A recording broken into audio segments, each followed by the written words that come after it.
म्हणतो. त्यानंतर तीच भक्ती वेदांपासून उपनिषदांमधून शांडिल्य सूत्रांमधून नारद भक्ती सूत्रामध्ये, नारद भक्ती सूत्रांमधून तशीच वाहत वाहत प्रवाहित होत होत भगवद्गीतेमध्ये आली आणि भगवद्गीतेमधून भक्ती ज्ञानेश्वरीत आली, अर्थात वारकरी संप्रदायात आली. वारकरी संप्रदायाचं मूळ हे ज्ञानेश्वरी आहे. आणि आज महाराष्ट्राची अवस्था पाहिली महाराज, जाईल तिकडे कृष्णलीला आहे, जाईल तिकडे भागवत कथा आहे. भागवत कथा ऐकू नका असं माझं म्हणणं नाही बरं का, तुम्ही गैरसमज कराल. अजून जगद्गुरु तुकोबाईंनी सांगितलेलं आहे, ऐकाची तुम्ही भक्त भागवत कराल ते हित सत्य का. भागवत कथा सुद्धा ऐकल्या पाहिजे, परंतु ज्ञानेश्वरी हे वारकरी संप्रदायाचं मूळ आहे. माऊली ज्ञानोबराय हेच या संप्रदायाचे प्राण आहेत.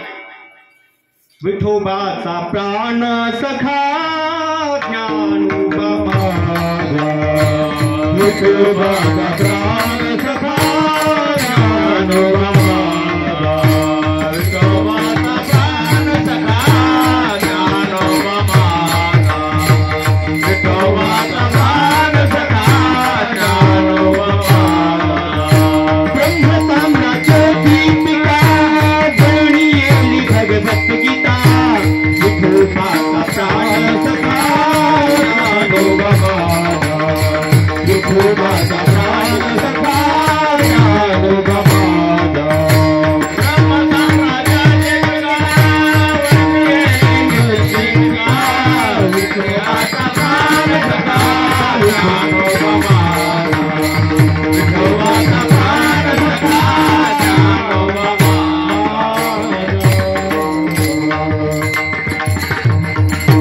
विठोबाचा प्राण सखा ज्ञानोबा माझा.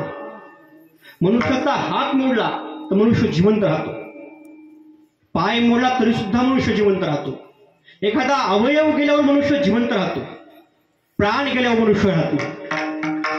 शांतीप्रभू नाथ महाराज म्हणतात, विठोबाचा प्राण सखा ज्ञानोबा माझा. काय मार्मिक बोलतात बघा ना संत.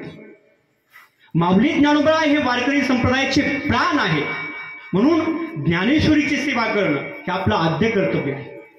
पूर्वीच्या काळामध्ये महाराष्ट्रामध्ये ज्ञानेश्वरी भावकथा सप्ताहामध्ये व्हायच्या, ज्ञानेश्वरी प्रवचन व्हायचे.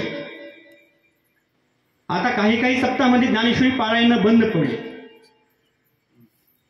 ज्ञानेश्वरीची सेवा करणं, आपल्याला जर ज्ञानी व्हायचं असेल, आपल्याला प्रगल्भ व्हायचं असेल, ज्ञानेश्वरी अध्ययन केल्याशिवाय आपल्याला पर्यायच नाही.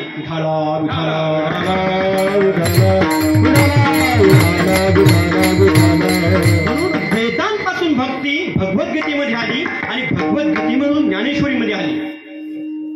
ज्ञानेश्वरी हे संप्रदायाचं मूळ आहे, हा भक्तीचा इतिहास आहे.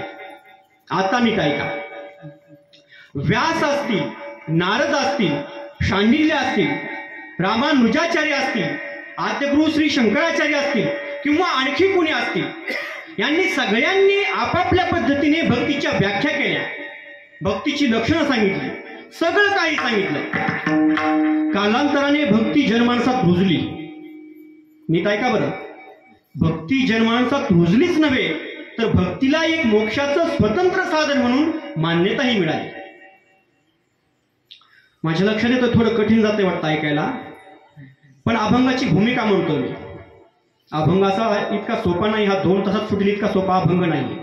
अभंगाची भूमिका म्हणतो, हळूहळू तुमच्या भावार्थ अभंगावर येतो मी, भावार्थ अभंगाच लक्षात येईल. थोडं कठीण जाईल सुरुवातीला ऐकायला, लक्ष बोलू काय का. भक्ती जनमानसात रुजलीच नव्हे तर भक्तीला मोक्षाचं एक स्वतंत्र साधन म्हणून मान्यताही मिळाली. पण कालांतराने भक्तीमध्ये विकृती आली. 12वं शतक आणि 13वं शतक या 2 शतकांचा जर अभ्यास केला, तत्कालीन परिस्थितीचा जर विचार केला, तत्कालीन समाजाच्या वागण्याचा जर विचार केला, तर त्याचं प्रतिबिंब हे ज्ञानेश्वरीमध्ये उमटलेलं आहे. माऊली ज्ञानोबा म्हणतात, भक्ती नक्की काय आहे, हे लोक भक्ती कशी करतात. मला एका ठिकाणी पुसतात, एका माणसाच्या आकारामध्ये धरतात किंवा आणखी एखाद्या मूर्तीमध्ये धरतात आणि माझी पूजा करतात. आज एखादा वार असेल, त्या वारानुसार माझी कल्पना करतात, माझी भक्ती करतात. उद्या दुसरा वार येतो, दुसऱ्या वारी आणखी नवीन कल्पना करतात त्या वाराच्या निमित्ताने दुसऱ्या देवतेची भक्ती करतात, त्याला पुजतात. आता माऊली ज्ञानोबांचे शब्द आहेत, इतके गंभीर बोलतात ना ज्ञानेश्वरीमध्ये माऊली ज्ञानोबराय. ऐसा अखंड भजन करी उगा नोहे क्षणभरी, अवघेन गावद्वारी आहे भजैशी. विठाला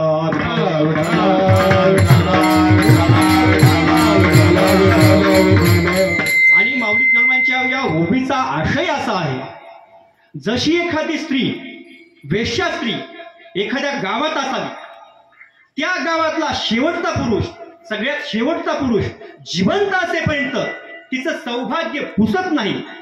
तसं जगात जेवढे देव आहेत ना, ते सगळे देव याच्या कुंकवाचे धनी असतात, भक्ताच्या. म्हणजे माऊली ज्ञानोबराय अप्रत्यक्षपणे त्याला व्यभिचारी असं म्हणतात. विठाला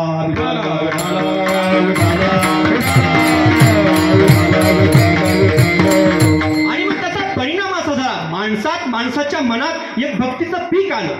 प्रत्येक माणूस भक्तीकडे यायला लागला, प्रत्येक माणूस भक्ती पंथाला लागू लागला. त्याच्या अंतकरणातली श्रद्धा भावना तिला भक्तीचं स्वरूप यायला लागलं. आणि आजही या वर्तमान काळाचा जर विचार करावा ना, एवढं भक्तीचं पीक आलेलं आहे, एवढं भक्तीचं पीक आलेलं आहे. ज्यांचा हरिपाठ नाही ना, ते महाराष्ट्रातले प्रसिद्ध कीर्तनकार. भक्तीचं पिकच आहे बरं काय, भक्तीचं पिकच आहे. आणि याला समाजाचं अज्ञान कारणीभूत आहे. विठाला विठाला जे लोक तपस्वी नाहीये, जे अधिकारी नाहीत, ज्यांनी साधना केलेली नाहीये, अशा अनधिकारी लोकांना समाज बोलवतो आणि समाज त्यांना सांगतो, महाराज कीर्तनात विनोद करा, महाराज गाणे म्हणा, कविता म्हणा. म्हणजे बौद्धिक पतन आहे बरं काय. कीर्तन हे मनोरंजनासाठी नाहीये. विठाला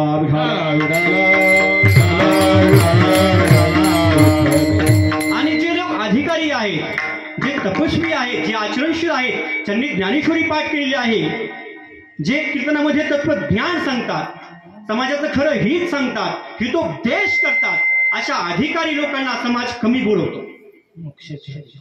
हे समाजाचं, त्या समाजाचं बौद्धिक पतन आहे. विठाला विठाला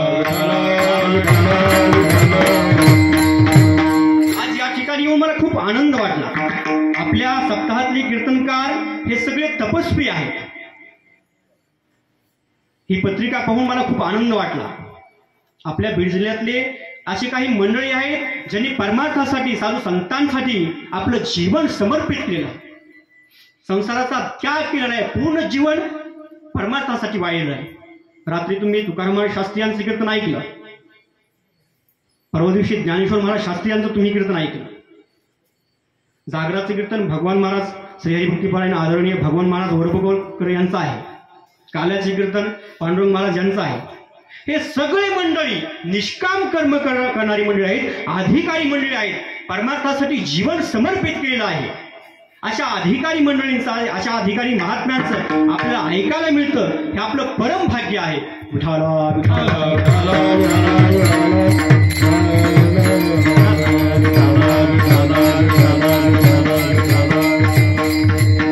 आणि म्हणून आज महाराष्ट्राच्या अध्यात्माची जर अवस्था पाहिली तर विकृती भक्तीमध्ये आली. तसं पाहिलं तर वाघ्या मुरळीची गाणी हा भक्तीचाच प्रकार आहे बरं का, भक्तीचाच प्रकार आहे. युट्यूब लावून बघा, वाघ्या मुरळीची गाणी जर तुम्ही युट्यूबवर पाहिले आणि त्यातली त्यात नाशिक, मध्य महाराष्ट्र तिकडच्या भागाची गाणी ऐकून बघायची, वाघ्या मुरळीची. तमाशाला लाज वाटेल हो, तमाशाला लाजवतील इतके अश्लील शब्द त्या वाघ्या मुरळीच्या कार्यक्रमात यायला लागले. भक्तीचाच प्रकार आहे पण तरीही एवढ्या विकृतीला गेलाय. विठाला विठाला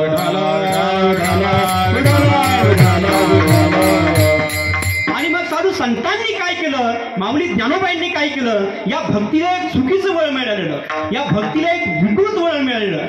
माऊलींनी ते हेरलं आणि ते बघून माऊली ज्ञानोबाईंनी भक्तीला एक नवा आयाम दिला, वेगळा आयाम दिला. आणि या जगात पहिल्यांदा माऊली ज्ञानोबाईंनी सांगितलं, भक्ती म्हणजे नुसतं भजन करणं नव्हे, भक्ती म्हणजे नुसतं दांभिकपणा नव्हे, भक्ती म्हणजे नुसतं जगाला दाखवण्यासाठी 10-12 ठिकाणी गंध लावणं नव्हे. मग भक्ती कशी आहे? माऊली ज्ञानोबा म्हणतात भक्ती अशी आहे, तया सर्वात्मका ईश्वरा स्वकर्म कुसुमांची विरा, पूजा केली होय अपारा तोषा लागी. आणि या ओवीचा आशय असा आहे, आपल्या वाट्याला जे आलेलं कर्म आहे, आपलं स्वकर्म आहे, ते प्रामाणिकपणे करणं, तेच खरं सत्कर्म आहे. आणि सत्कर्म करणंच म्हणजे भक्ती करणे. कोणत्याही क्षेत्रातला मनुष्य असू द्या, आपल्या वाट्याला आलेलं कर्म त्यांनी प्रामाणिकपणे केलं पाहिजे, ती भक्ती आहे. शिक्षक असतील, शिक्षकांनी विद्यार्थ्यांना शिकवणं, पिढ्या घडवणं, विद्यार्थ्यांना ज्ञान देणं, संस्कार देणं, हे शिक्षकाच्या वाट्याला आलेलं कर्म आहे, ते स्वकर्म आहे, तेच त्यांचं सत्कर्म आहे. त्यांनी अतिरिक्त भजन नाही केलं तरी चालतं. पिढ्या घडवणं, विद्यार्थ्यांना ज्ञान देणं, हे शिक्षकाचं सत्कर्म आहे, ही शिक्षकाची भक्ती आहे. शेतकरी असतील, शेतकऱ्यांनी नांगरणी करणं, पाणी पेरणी करणं, शेतामध्ये कष्ट करणं, शेती पिकवणं, सोन्यासारखं पीक आणणं, हे शेतकऱ्याच्या वाट्याला आलेलं कर्म आहे, हे शेतकऱ्याचं सत्कर्म आहे, तीच शेतकऱ्याची भक्ती आहे. लक्षपूर्वक ऐका बरं का. शेतकरी शेतामध्ये कष्ट करतो, जगाला अन्न देतो. शेतकरी अन्नदाता म्हणतात शेतकऱ्यांना. किती मोठं सत्कर्म आहे शेतकऱ्यांचं. शेतकऱ्यांनी शेती करणं, शेती पिकवणं, हे त्याच्या वाट्याला आलेलं कर्म आहे, सत्कर्म आहे, तीच त्याची भक्ती आहे. आणि शेतकऱ्यांनी शेती करत असताना शेजाऱ्याचे बांध काढणं, भावकीचे बांध काढणं, भावकीचं अधिक वेगळं घेणं, हे शेतकऱ्यांचं पाप आहे. विठाला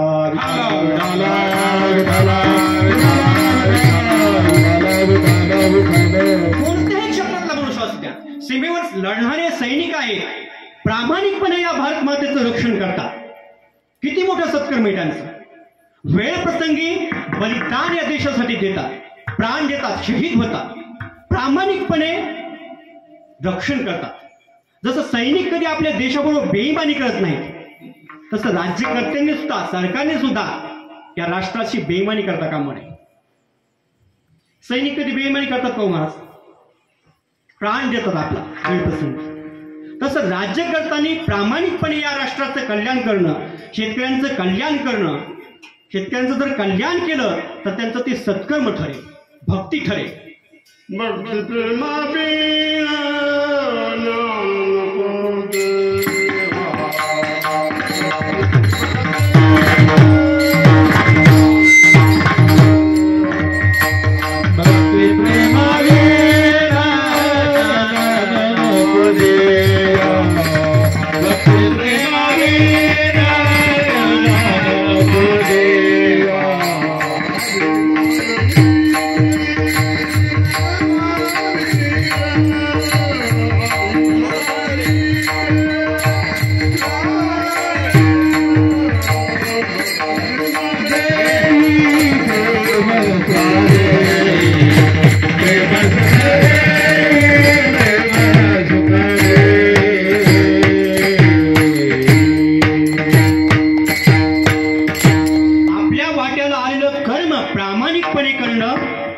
सत्कर्म करणं ही खरी भक्ती आहे.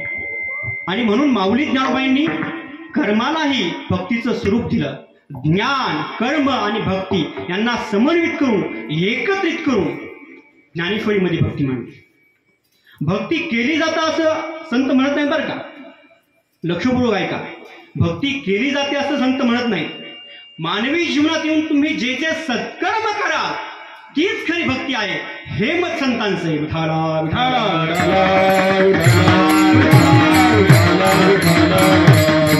आणि त्याचा परिणाम असा झाला, आज उत्तरेत म्हणा किंवा बंगालसारख्या राज्यांमध्ये म्हणा, चैतन्य संप्रदायासारखे जे संप्रदाय वाढले, त्या संप्रदायाच्या ठेवणीमध्ये एक विचित्रता आली.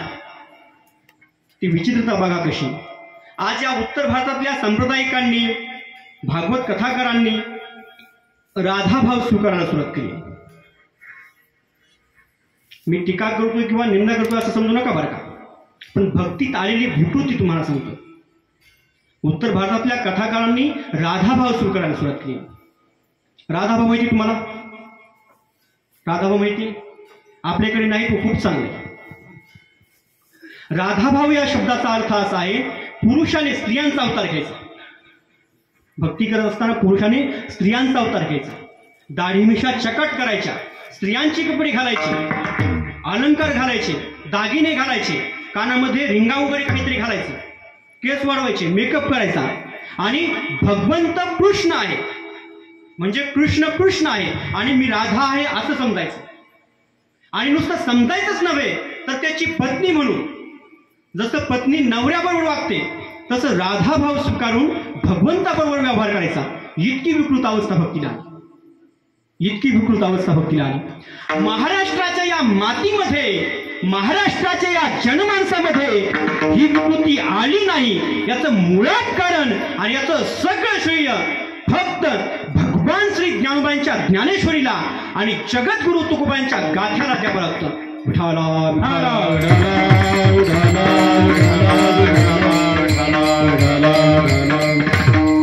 आणि म्हणून जगद्गुरु तुकोबांनी माऊली ज्ञानोबांच्या त्या भक्तीचा एक धागा शोधला. मानवी जीवनात येऊन सत्कर्म करणंच म्हणजे भक्ती बरं का. संत श्रेष्ठ सावता महाराजांचं जीवन पहा. शेतकरी होते सावता महाराज. आपल्या वाट्याला आलेलं कर्म त्यांनी प्रामाणिकपणे केलं.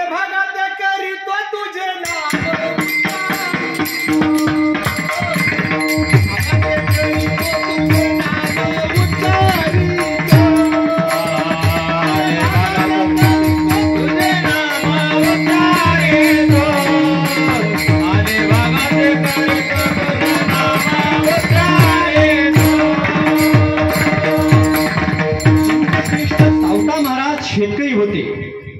शेती करत असताना, आपल्या वाट्याला आलेलं कर्म करत असताना, शेतामध्ये कष्ट करत असताना त्यांनी पांडुरंगाचं भजन केलं, भक्ती केली. तेच त्यांचं सत्कर्म ठरलं आणि तीच त्यांची भक्ती ठरली. आणि त्याचा परिणाम बघा. माळ्या सावत्यास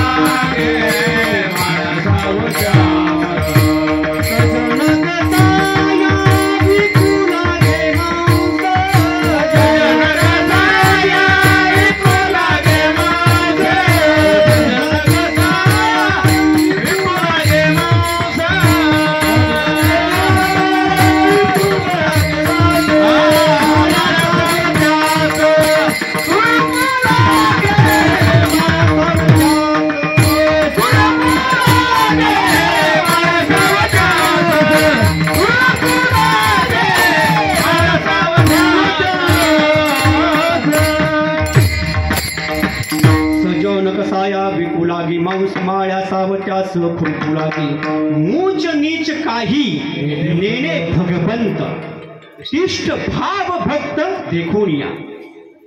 संत श्रेष्ठ सावता महाराज, वारकरी संप्रदायातले ज्येष्ठ संत सावता महाराजांच्या जीवनातून आपल्याला हे शिकायला मिळतं. शेती करून सुद्धा, आपल्या वाट्याला आलेलं कर्म प्रामाणिक करून सुद्धा आपण सत्कर्म करू शकतो, भक्ती करू शकतो. हे संतांच्या जीवनातून आपल्याला शिकायला मिळतं. आणि म्हणून जगद्गुरु तुकोबांनी माऊली ज्ञानोबांच्या त्या भक्तीचा एक धागा शोधून, माऊली ज्ञानोबांच्या त्या भक्तीला नजरेसमोर ठेवून जगद्गुरु तुकोबाई म्हणतात, भगवंताला दह्या दुधाच्या तुपालवण्याच्या आंघोळ घालणारी भक्ती आवडत नाही, भगवंताला जगाला दाखवणारी भक्ती आवडत नाही. मग भगवंताला कोणती भक्ती आवडते?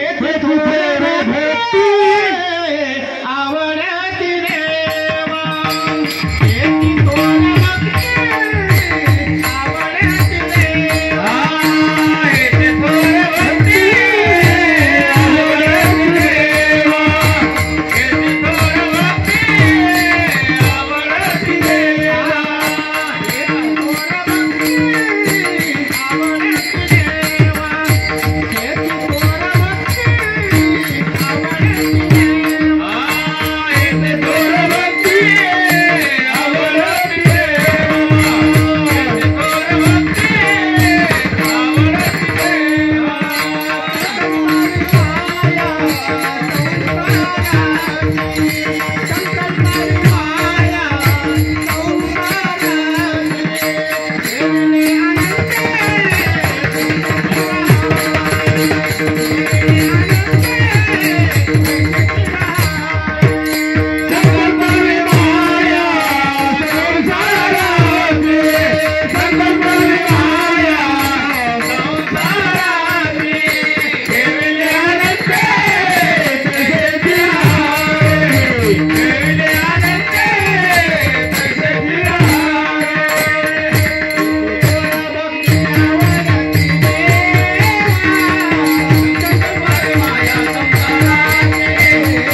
संकल्पावी माया संसाराची, संकल्पावी माया संसाराची अतिशय महत्वाचे शब्द आहेत. अंतःकरणात जे आपल्या मोह बसलेला आहे, अंतःकरणात जे आपले पण आहे, अंतःकरणात एक सूक्ष्म अशी भावना आहे आपल्या ममत्वाची, ती भावना बाजूला करायची. संकल्पावी माया संसाराची या शब्दांचा अर्थ सगळं सोडून द्यायचा असं नाही बरं का. माऊली नरवायांचा अभंग पहिलाच येतो हरिपाठामध्ये. असोनी संसारी जुवे वेग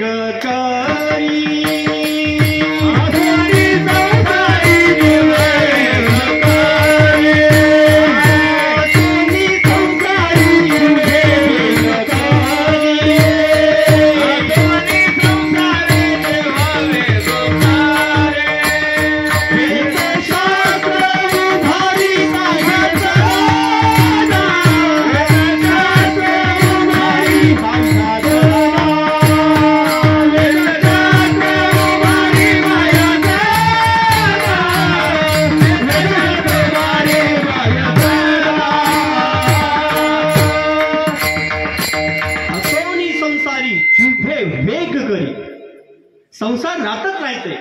आपल्या वाट्याला आलेलं कर्म प्रामाणिकपणे करायचं.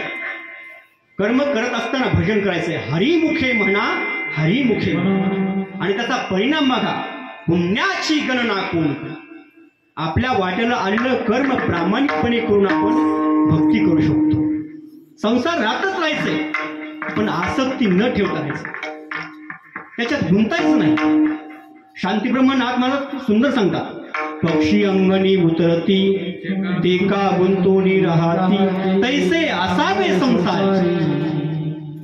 जसं पक्षी आपल्या अंगणामध्ये येतात, अंगणामध्ये जर धान्य पडलेलं असेल, सांडलेलं असेल, ते धान्य खातात, दाणे टिपतात आणि निघून जातात. पण ते पक्षी गुंतून राहत नाही. आज माझं या अन्नाने पोट भरवलंय, ते उद्याही भरलं पाहिजे अशी आसक्ती त्यांची नाही. आपणही संसारात तैसे असावे संसार. म्हणजे सगळं सोडून द्यायचं असंही नाही, पण संसारात राहून गुंतून राहायचं नाही, अनासक्त राहायचं. तैसे असावे संसारी, तैसे असावे संसार, तैसे असावे संसारी, तैसे असावे संसार.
जसं पक्षी गुंतून राहत नाही, तसं आपण संसारात गुंतून राहायचं नाही.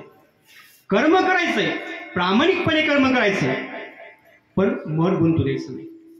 अर्थात सगळं सोडून द्यायचं असं नाही, पण पद्मपत्र विवांबसा, कमळाचं पातळ, कमळाचं फूल जसं चिखलातून पाण्यातून वर येतं, पण तरीही त्याला चिकलत नाही, तैसे असावे संसार. विठाला विठाला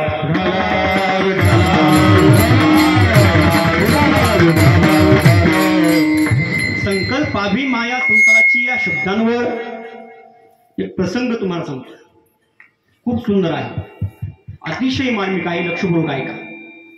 एक श्रीमंत माणूस मरत होता. श्रीमंत माणूस मरत होता. श्रीमंतालाही मरावं लागतं बरं का. श्रीमंतालाही मारावं लागतं. खूप काही जास्त कमवलं म्हणजे तुमचा मृत्यू टळला असं होत नाही. प्रत्येकाला मरायचं आहे. गरीब असो श्रीमंत असो, जो जो जन्माला आलेला आहे तो मरणार. उपजल्या पिंड्या मरण सांगाते मरते उपजते सवेची मरते उपजते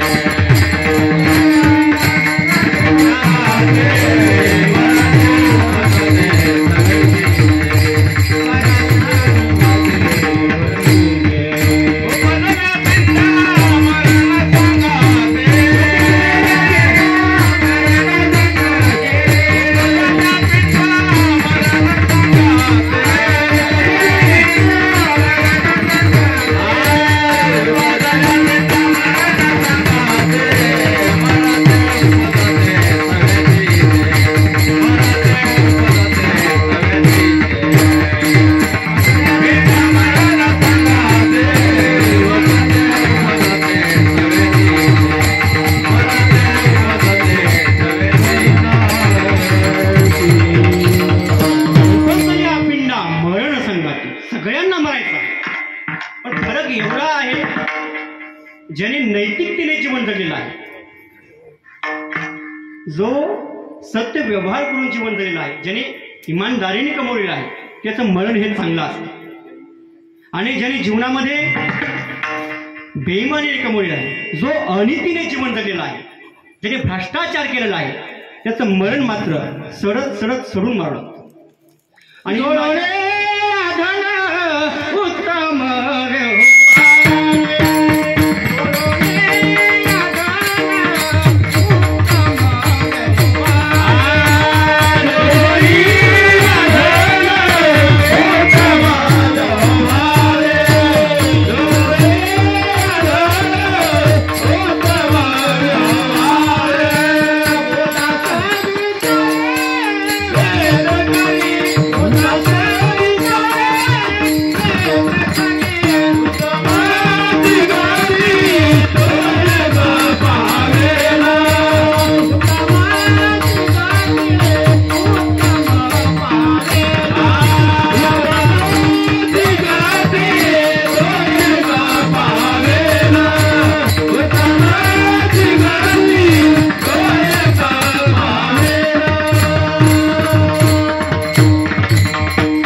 उदास विचारे बेस कधी,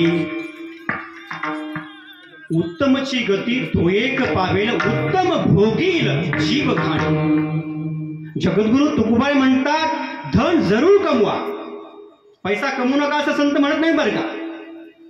अर्थ हा पुरुषार्थ आहे, अर्थ कमवावाच लागतो, पण धन अनितीने कमवू नका.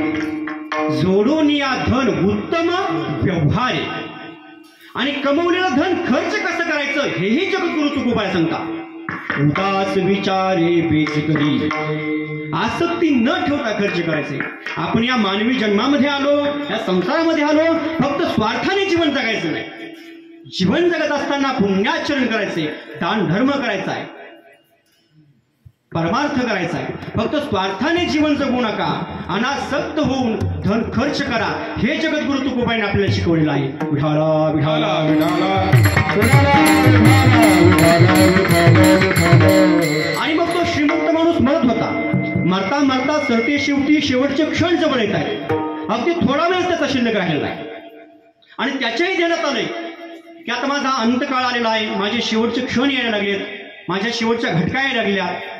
आणि अशा अवस्थेत 90-95 वर्षाचं वय, अशा अवस्थेत बाज त्याची अशी अंगणामध्ये टाकली, आणि त्या बाजेवर तो माणूस म्हातारा पडलेला, आणि सगळे जवळचे नातेवाईक जमा झाले,